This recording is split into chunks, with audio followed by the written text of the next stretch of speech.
Because these symbols come from the esoteric realm, it is important to define them according to the thinking of occult philosophers.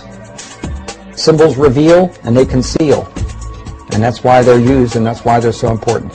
They reveal to those who have eyes to see and ears to hear, and they conceal from those who do not have the eyes to see or ears to hear. In the book, Masonic and Occult Symbols Illustrated, we find this quote from Masonic author Charles G. Berger, who says that symbols came to have two meanings, the esoteric and the exoteric. The esoteric meaning was the true or original meaning, understood only by a few and closely guarded by them. The exoteric meaning was the invented or modified explanation intended for the many. This practice dates back to ancient Egypt and is explained by Dr. Robert Hieronymus, a member of a secret society called Co-Masonry, and author of the book Founding Fathers, Secret Societies. As with all secret societies, you have levels, and if you're on the lower levels, you don't even know they're upper levels. They don't even tell you. You bump into it by accident, or someone comes along. Now, in Scottish Rite, that's something different, because they know that there's a... But before then, and basically secret societies, such as, let's go to ancient Egypt. To the ancient Egyptians, the priest would tell the serfs, the guys that tilled the land, they would say, the sun is God, okay? And so they accepted that very low-level interpretation, all physical. That's not what the priest believed. What the priest believed, there was a second level. The priest believed that, nope, the physical sun is not the supreme being. It's the spirit which flows through the physical sun that is the supreme deity. However, there was another level, and the priests didn't even know it. It's those that were involved and elevated to if I would have told you this 15 years ago, I might have gotten shot. But this is now, I'm so glad now that this is easy to talk about. The third level, which is a higher level of understanding, said, nope, it's not, that's not the sun. The sun is not the supreme deity.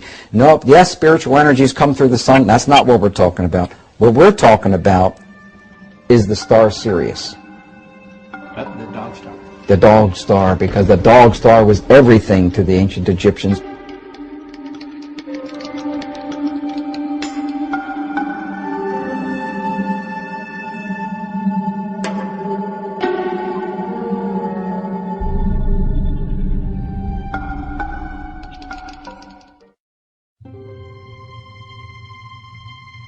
Sirius is said to have been the most important star in the ancient world. It was considered the brightest star in the heavens, many times brighter than the sun. The Great Pyramid was built to synchronize with Sirius, so that the light of this star would shine into the Queen's chamber, supposedly to cast a beam upon an initiate during a ritual. The blazing star is an ancient Gnostic term for Sirius, and as shown here, is symbolized in Freemasonry by the five-pointed star or pentagram. According to Pike, this symbol in Masonry dates back to the pentalpha of the Greek philosopher Pythagoras. The pentalpha gets its name for the 5 alphas or Greek letter A's which make up its composition. Typically in Freemasonry you see the 5-pointed star with the nose point down. Now there's even a division in Masonry which considers this the evil side of Freemasonry as opposed to the non-evil side. For example, Freemasonic lodges in New York do not use the nose side down star. They turn it around so the nose is pointing up, and they consider that a good variety of Freemasonry. Here is an upright Masonic star, which is another type of the blazing star mentioned earlier. Some believe this representation of Sirius may be the origin of the 5-pointed stars which adorn the American flag, as well as the stars that adorn the Statue of Freedom on top of the U.S. Capitol. Incredibly, these same 5-pointed stars were carved by Freemasons into the ceiling of Rosslyn Chapel in Scotland more than 500 years ago. Because Sirius is said to arise in the east, it also became known as the Eastern Star. To the Egyptians, Sirius was identified with the dog god Anubis, which is where the name Dog Star comes from. Anubis was said to have guarded the gates of death and was the protector of mysteries. Meanwhile, the Romans recognized Sirius as Janitor Letheus, or the Keeper of Hell. These dark associations may be the reason for the sometimes grim view of Sirius and the five-pointed star that represents it.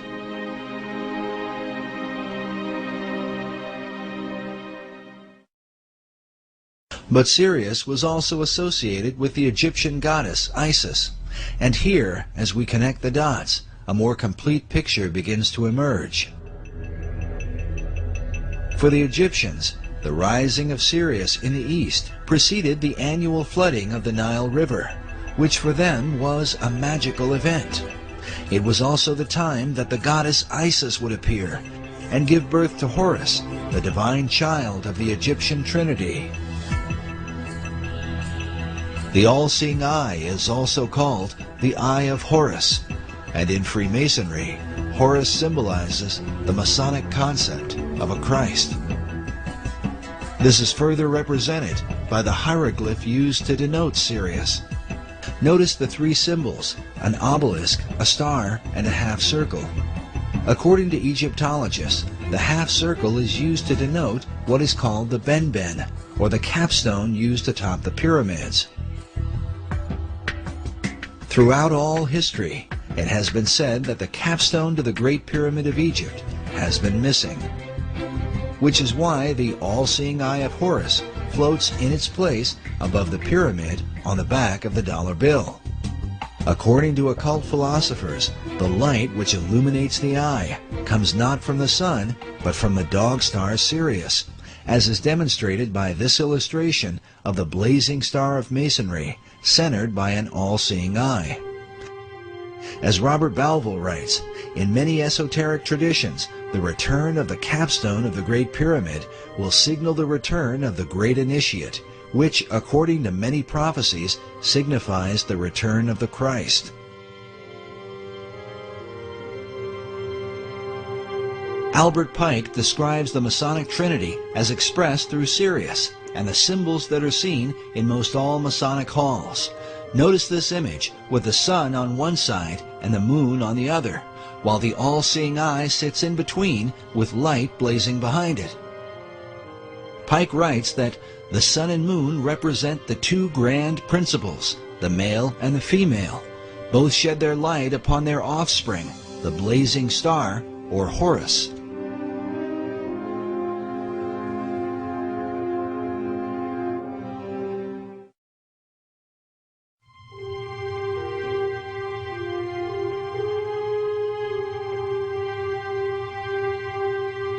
These philosophies have been known and practiced by secret societies for many centuries.